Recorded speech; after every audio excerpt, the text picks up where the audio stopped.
Okay, so from this point on, I'm going to pretend that you listening have never played Civilization 5 or Massive Orion or any of that shit before. So I'm going to do this so I can see what the terrain is like. Okay. Oh, what the fuck is going on? Oh, I don't have the city yet. Okay. So the way this one, I don't know where a good place to. Okay, here's a good place. So there are four resources that we have to care about. Other than these, there are four things. There are four things we have to care about. There's food. Food is what makes cities grow, and it's what's going to give you more people with which to get these other four. Industry is what you're going to use to build units, and what you're going to use to build buildings, and in this game also to expand your city. So that's very important. Honestly, when I play these games, what I want is I want a bunch of science so I can get more industry so I can build more things. And that's not the only way to do it, but that's pretty effective. So science is going to make you get to your next technologies faster, and then you can build other things, and you can research faster. You can get all five of these faster, different units, different buildings. In this game, they call this dust, and I know that in Endless Space, there was like a good reason for that, and I don't know if they just wanted to keep the same terminology for this, but I mean, this is gold. This is money. Just happens that in this world, we trade in dust. And I'm pretty sure.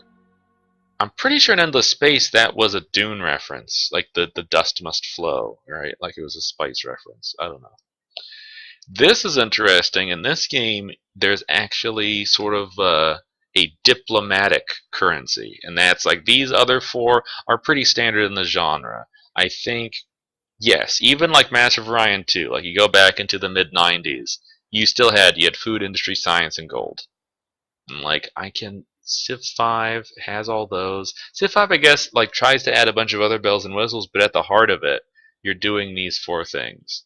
I guess they so this is kind of like culture, I guess then, because Civ added a culture stat that changed borders.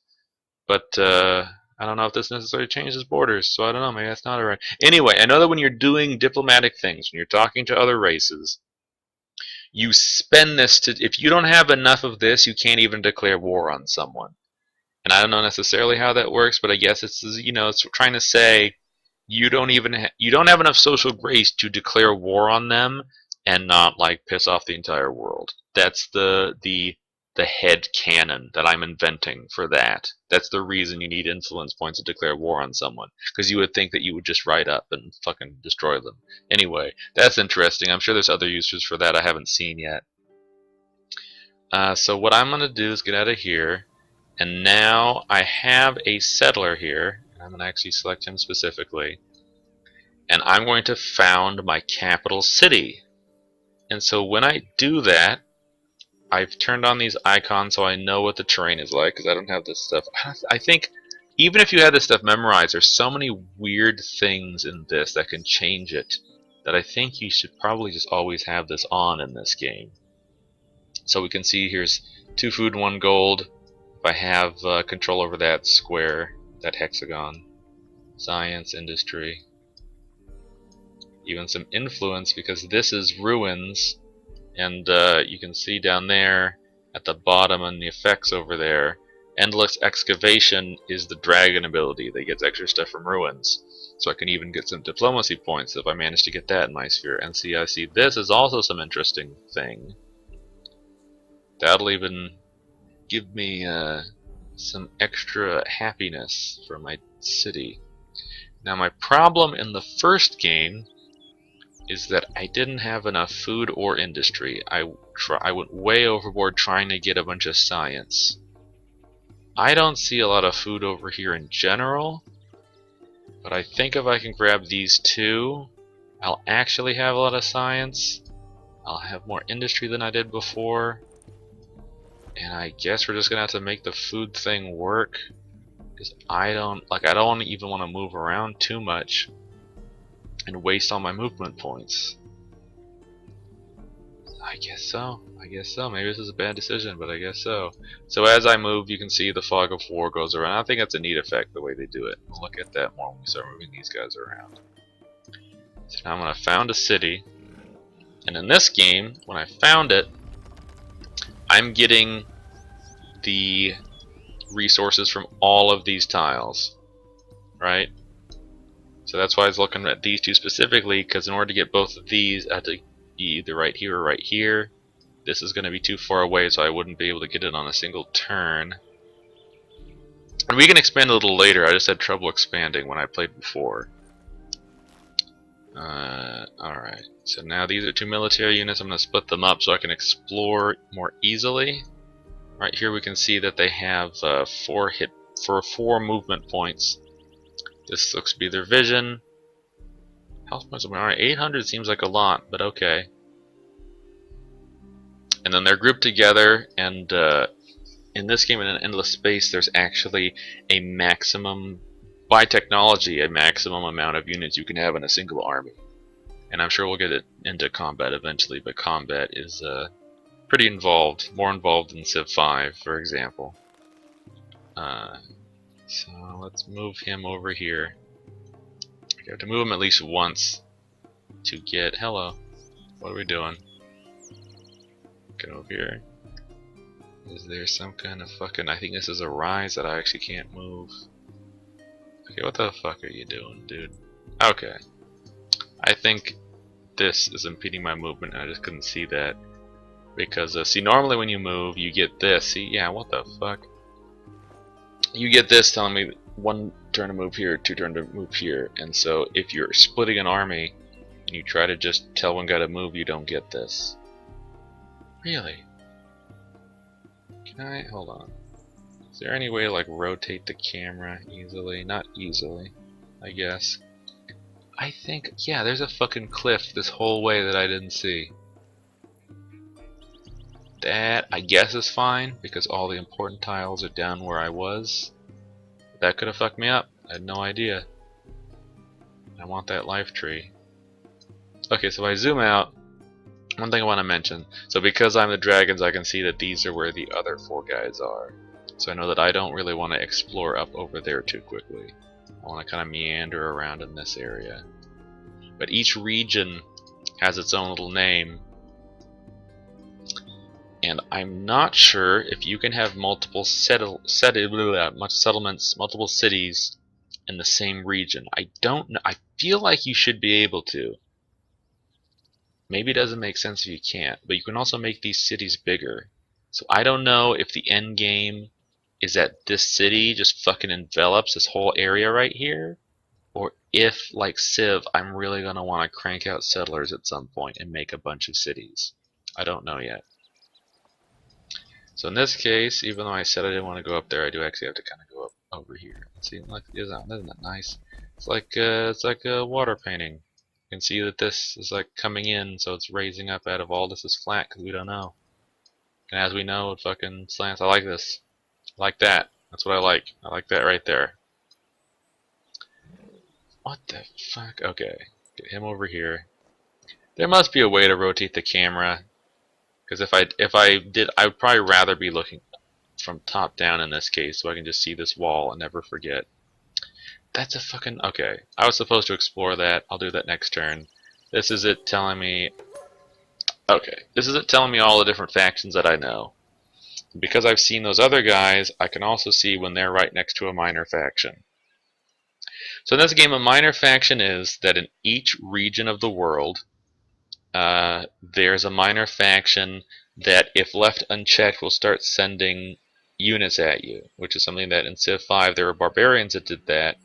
In Civ 5 there were also city-states that were, because it's not as if it's a whole civilization. It's not doing a tech tree. It's not building a bunch of buildings, but it is building units, and it is still sort of operating in its own little space. So in Civ 5 there were city-states that did that, and there were barbarians that did that, and this is kind of mixing those two ideas together. So in this game, your aim in each region should be to either destroy all the minor civilizations, all the minor factions there, or pacify them by doing a quest for them. And as I learned last game, the quests are not necessarily as simple as in other games that do something like this. Like in Civ 5, quests from minor factions are the kind of thing you get almost spammed with. And a lot of them you can succeed the quest without really trying, and that's usually what I do. I just ignore them and keep playing, and sometimes I get their quests. In this one, they're a bit more involved, and in 50 turns, I didn't manage to succeed in any of the 4 quests that I was given. I was closing in on one, and then it all went fucking south. So that's all these are. 2 minor factions, and these are the 3 guys that I know that they're over there. And so this is where notifications will pop up. Here's my main Empire screen. This will remind me of all the different things I have. Okay, it even tells me what Easy does. Easy actually gives me 10% is better than 1. I guess this helps things go up a little faster than Easy. Minus upkeep, so that's great. Extra life, maybe. I would hope that Easy is also just making it so I don't get attacked as much. Unless this is what they're trying to do with that. Where people like me more over time. Even if we're not at peace. Okay. So actually, this is not all. In Endless Space, I think this is just a list of all your racial things. Here, I think you do actually have to go in here and look at your racial things if you forget them. Nope, they're right there. Okay, I don't know what the fuck I'm talking about. Ignore me. And so here's the happiness rating of the civilization. There is, I think the level of the civilization is just an aggregate of all the individual cities. That's how it is in Endless Space. In Endless Space, you colonize a bunch of planets, and each solar system has a happiness rating, and then there's an aggregate for the top level. I think that's all this is. So I'm happy, so I get more money and science. And this is so if you do the quest for the minor faction, you have to assimilate them. And that costs diplomacy points, that costs influence. If you do it militarily, I don't think you have to do this. I don't know, because obviously I haven't gotten that far. But if you pacify them, you get other bonuses. You get a passive bonus, and you might also get a unit, but I'm not sure if you don't get the unit militarily. But either way, it's better to pacify them.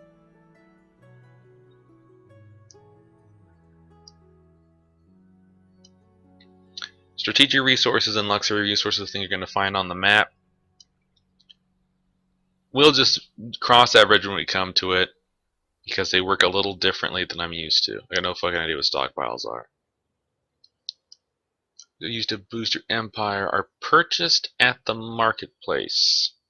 But I think this is later in the game than I got. This, I don't know what the fuck is going on. I see the idea. The idea is that in 19 turns, I'm going to pick a direction for my civilization. I'm going to say science and industry, military, economy and population, empire and expansion. And I'm going to say, yeah, science is always the best strategy. But then I'm going to put points over here, and we're going to be cool. And we're going to get, I can go into simulate, and we can see. Yeah, be like, yeah, 20% on science on cities. And then that would be awesome. I don't know, it's not even telling me how many points. Okay, it costs 60 points to do that. 20 to do this. Extra money is probably nice. Vision. Okay, you can just jump, I guess. Yeah, you have to do them separately. So anyway, if I did this, I'm like, oh yeah, it's 40, and I click something, I get it. I played for 50 turns. I'm not sure if you have to come in here on the turn when the next plan is starting, and I missed the boat, or if I just was too dumb to figure out how to turn this on after the fact. I don't know if these bonuses last for the rest of the game, or if they all turn off, maybe you have to rebuy them. I don't know that yet. We'll learn that at some point. And trade routes, I didn't manage to get any trade routes. This looks like I'm used to. This looks like just passively, I'm not going to have to do anything, but trade routes are going to be set up when people are happy with me. This is a screen we were on before, and I was explaining these concepts, so we can see that I'm getting, for example, 22 gold a turn. It even breaks it down, which is really nice, especially when you're just getting used to a game that's as complicated as this, to be able to be like, hey, why, if I had another city, why is this getting 22 and this is only getting fucking 11? I'd go in here and be like, oh shit, 22 from Palace. Yeah, that's gonna make a difference. Okay, so I just learned that my capital city gets like 22, and if not for that, the city would be making 0. But then again, it also says -10 from upkeep. Okay, so that's just me. I haven't learned enough to know yes or no on that. Okay, we don't know the resource. Okay, I have, so we know that there's a resource available. Okay, yeah, Glasssteel. There you go. So that is a strategic resource that I will get later. Okay, this is how the tech tree works in this game. I think it's alright. I think it's kind of interesting. I think I like it. So these 4 divisions are just for readability's sake. It's just for your benefit. Where just like before on the Empire plan, you have these 4 areas. And so these are the science and industry technologies. And you can research any of these in any order. Doesn't fucking son of a bitch. Doesn't even matter. There is no tree here. No one's connected. Not even on this one, I don't think. I mean, passively in some ways, you are going to need some of the previous ones, like in this one. To research them, you also need a certain strategic resource. And so you're going to need to be able to get that strategic resource back here. But that's the only connection I saw. I really don't know if there's too much. It's going to require previous text. Yeah, that's all I'm trying to say. So I had to pick a technology to start researching. These blue ones I already have. And I don't know if I'm gonna need... I will need food. I'll need food pretty badly, actually. Because we do not have a lot of food.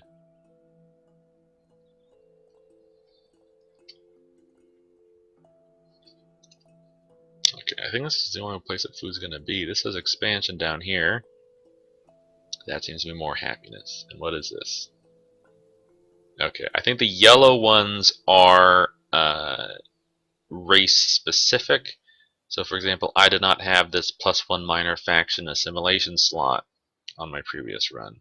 And these are the extra units, so obviously they're race specific. So yeah, so like if I went and tried to build a military unit right now, I only have 1 available to me. And unlike some other games, like Civilization, you're going to have like 20 over the course of a game. In this one, you're going to have 1, 2, 3. I guess I only get 3. I get 3, and I get them pretty early. And any other unit type like that, I would only get it from assimilating a minor faction. I know from doing their quest and assimilating that way, you're going to get their unit. And I don't know if militarily you do. And then what it is that a lot of stuff over here, here's weapons and armor, and those I think are in place on almost every tech level. Because these are the higher tech levels. This is I'm going later and later in the game. And so you can kind of like, you can make, I guess a wyvern's a weird example, but sure, you can make a fucking wyvern and give it like, if you have a level 5 gear on it, that's why it's a late game unit. That sort of thing. Anyway, so this says 15% food all the time, an extra 10 food during summer. So I'm fine with that. See, I'm accidentally queuing up a bunch of them at once when I click multiple, so I just want this one.